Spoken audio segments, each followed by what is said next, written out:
ये मैंने कल भी कहा था कि सबसे आसान होता है, हालांकि अभी तक ऑफिशियली सिविल एविएशन मिनिस्ट्री ने रिस्पॉन्ड नहीं किया, हमें इंतजार करना चाहिए, लेकिन सबसे आसान होता है कि एक बड़ी व्यवस्था के बड़े पैरोकारों को बचाने के लिए उन पर सारा दोष लाद दो, जो अब वापस नहीं आएंगे। They can't come and defend themselves कि आप मेरे साथ नाइंसाफी कर रहे हैं।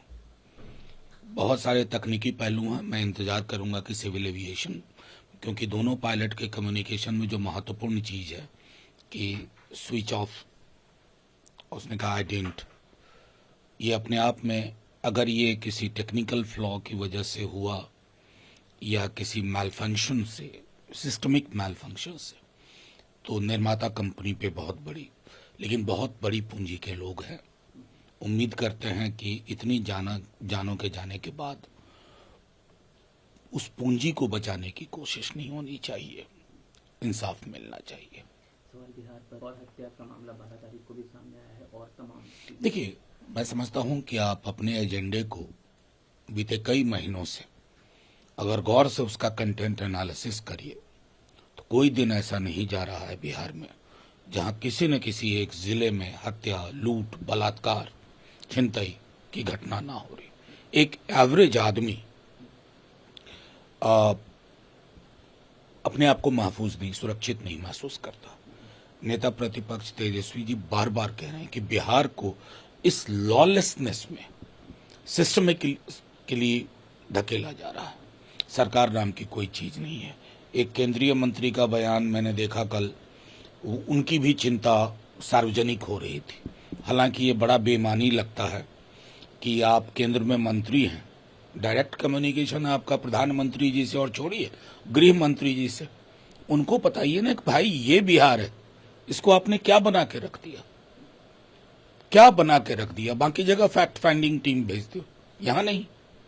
मतलब बिहार, एक तो इन्वेस्टमेंट के लहजे से बिहार को आप, अब मैं समझता हूं उसको गुजरात वाली नजर आपकी नहीं मिलती है जो गुजरात को मिलती है। और इवन क्राइम में ये चिंता का विषय होना चाहिए, सामूहिक चिंता का। एक और मसला काफी ज्यादा है, वोटर लिस्ट वाला जो मसला है, महाराष्ट्र से भी जोड़कर आपने सुना होगा कई बयान आ रहे हैं। कोई ये भी कह रहा है कि एनआरसी चुपके से लागू करने की कोशिश की जा रही है। क्या देखिए, मैं माननीय सर्वोच्च न्यायालय में ये मामला है, लेकिन मेरी चिंता दूसरे स्तर पर भी है। मेरी चिंता इस बात को लेकर, कई जगह आधार सैचुरेशन की बात होती है। 11 के बाद की जनगणना तो हुई नहीं, ये वाली भी कब होगी पता है नहीं, लेकिन आधार का बनना तो रुकता नहीं है। बच्चों का जन्म होता है, उसके बाद आधार की प्रक्रिया, लोग आधार को जिस प्रकार से मैं समझता हूं एडवर्टाइज किया गया कि दुनिया की हर चीज भारतवर्ष में आधार से जुड़ी होगी, तो वो एक प्रोपेगेंडा है डेमोनाइजेशन का। दूसरी मेरी चिंता है कि आपके फील्ड रिपोर्टर्स जो, उनसे पूछिए, हर अखबार, हर मीडिया प्लेटफॉर्म पर बिहार में ये जो इंटेंसिव रिवीजन के नाम पर हाहाकार मचा हुआ है, आनन फानन में चीजें की जा रही हैं। मतलब ऐसी चीजें हो रही हैं, चूंकि माननीय सर्वोच्च न्यायालय की नजर है और हम सब इंतजार कर रहे हैं 28 का।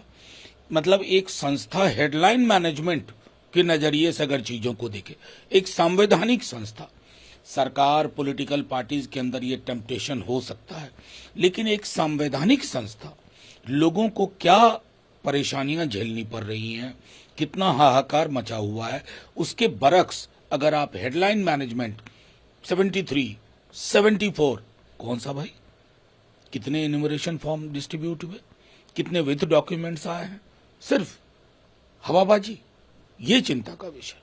लेवल अधिकारियों द्वारा बड़ी संख्या में नेपाल, बांग्लादेश, म्यांमार के नागरिक पाए गए हैं। इन लोगों को 1 अगस्त 2025 के बाद उचित जांच के उपरांत 30 सितंबर 2025 को प्रकाशित होने वाली अंतिम मतदाता सूची में शामिल नहीं किया जाएगा। ये सूत्र कौन होते हैं भाई, मैं आज तक नहीं समझ पाया। अगर इस प्रकार के सूत्र या तो ज्ञानेश जी बोलते, हमारे सीईसी, या जोशी साहब बोलते, संधू जी बोलते, ये सूत्र क्या चीज होती है। मतलब सूत्र उत्पात मचाने के लिए नहीं होगा ना, समाज में विभाजन पैदा करने के लिए नहीं। और अगर एक विदेशी है तो रेस्पॉन्सिबल कौन है भाई, देश के गृह मंत्री कौन है, उनको कटघरे में खड़ा होना चाहिए। ये सवाल गलत जगह घूम के आ गया। ये सवाल माननीय गृह मंत्री जी के पास जाए कि भाई हो क्या रहा है, विदेशी नागरिक रह रहा है?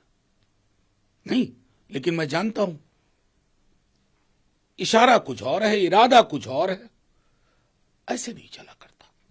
ड्राफ्ट रोल प्रिपरेशन से पूर्व ये प्लांटेड स्टोरीज नफरत के बीज बो रही है।